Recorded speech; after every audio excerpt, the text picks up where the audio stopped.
नमस्कार, मैं हूं अभिनय आकाश और आप देख रहे हैं प्रभा साक्षी का स्पेशल शो मातृभूमि। ईसा की 7वीं शताब्दी के पूर्वार्ध की बात है। प्रयाग में एक बहुत बड़े दान समारोह का आयोजन किया गया था। संपूर्ण भारत से लोग दान दक्षिणा पाने के लिए एकत्र हुए थे। राजा दान दक्षिणा की सभी वस्तुओं को, यहाँ तक कि राजकोष की संपूर्ण संपत्ति और अपने शरीर के संपूर्ण आभूषणों को दान दे चुके। तो उन्हें ज्ञात हुआ कि एक व्यक्ति ऐसा शेष रह गया जिसे देने के लिए उनके पास कुछ शेष नहीं था। राजा ने पास खड़ी बहन से अपना तन ढकने के लिए दूसरा वस्त्र मांगकर अपना उत्तरीय उतारकर उस याचक को दे दिया। जन जन को अपनी दानशीलता से मुक्त करने वाले ये राजा और कोई नहीं, दानवीर हर्षवर्धन थे। हर्षवर्धन के समय पुष्पभूति राजवंश का साम्राज्य नेपाल से नर्मदा नदी, असम से गुजरात तक फैला था। मातृभूमि के सीरीज में आज बात सम्राट हर्षवर्धन की करेंगे। उत्तर भारत की सरहद लेने वाली थी एक नई करवट। ईसा के जन्म के 5 साल बाद उत्तर भारत के हरियाणा में एक शक्तिशाली राज्य थानेश्वर अस्तित्व में आया। इस राज्य में राजा प्रभाकर वर्धन का राज था। प्रभाकर वर्धन को वीर, पराक्रमी और योग शासक माना जाता था। राजा प्रभाकर वर्धन ने महाराज की जगह महाराजाधिराज और परम भट्टारक की उपाधि धारण की थी। 570 ईस्वी तक राजा प्रभाकर वर्धन ने मालवों, गुर्जरों पर लगातार हमले किए। इन हमलों में राजा को अकूत सम्मान और विजय मिली, लेकिन राज्य की उत्तर पश्चिमी सीमा पर कभी कभार रोस के छिटपुट उपद्रव होते रहते थे। राजा प्रभाकर वर्धन अपने समय के एक महान योद्धा सिद्ध हुए। इन्हीं युद्धों से जूझते हुए उत्तर भारत के सरहद एक नई करवट लेने वाली थी। महान कहे जाने वाले साम्राज्य को अब थानेश्वर के सामने नजरें झुकानी थी। एक महान योद्धा और शूरवीर पृथ्वी पर जन्म लेने वाला जो था, जो आगे चलकर वीर विराट सम्राट हर्षवर्धन के नाम से जाना गया।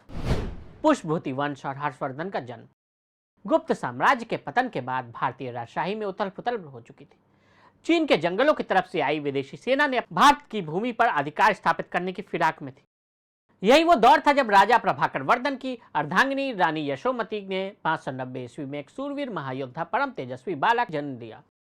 सम्राट हर्षवर्धन ने 606 ईस्वी में सिंहासन प्राप्त किया। सम्राट हर्ष का शासनकाल 606 ईस्वी से 647 ईस्वी के मध्य का माना जाता है। सम्राट हर्ष ने अपनी राजधानी थानेश्वर से स्थानांतरित करके उत्तर प्रदेश के कन्नौज में बनाई।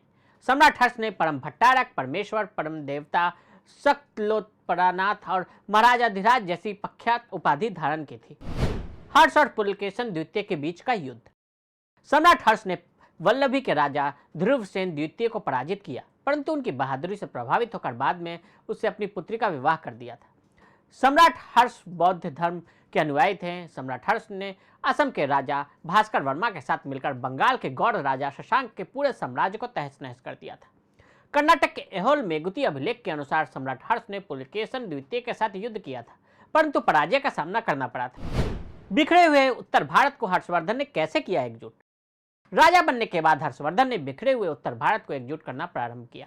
अप्रैल 606 की एक सभा में पंजाब से लेकर मध्य भारत तक के राजाओं और उनके प्रतिनिधियों ने हर्षवर्धन को महाराजा स्वीकार किया। हर्षवर्धन ने नेपाल से लेकर नर्मदा नदी तक, असम से गुजरात तक अपने साम्राज्य को फैलाया। सम्राट हर्ष के शासनकाल में कन्नौज बौद्ध धर्म का प्रसिद्ध केंद्र था, इसलिए उसे महोदय नगर के नाम से जाना जाता था। प्रसिद्ध चीनी यात्री वेनसांग सम्राट हर्ष के शासनकाल में ही भारत भ्रमण के लिए आए थे।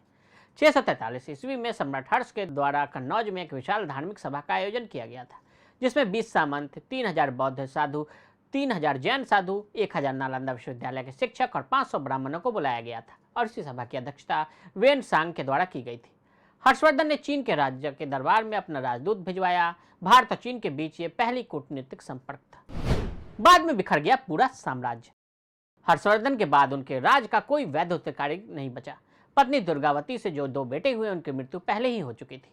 647 में जब हर्षवर्धन का देहांत हुआ तो तख्ता पलटकर कन्नौज और आसपास के इलाकों पर अरुणाचल ने अधिकार कर लिया। तो आज के लिए इतना ही। ऐसी सीरीज देखने के लिए देखते रहें प्रभा साक्षी। अगर आप भी लेना चाहते हैं देश दुनिया की तमाम जानकारी तो आज ही सब्सक्राइब करें हमारे चैनल को। साथ ही नीचे दिए बेल आइकन को जरूर दबाएं ताकि हर अपडेट आप तक पहुंच सके।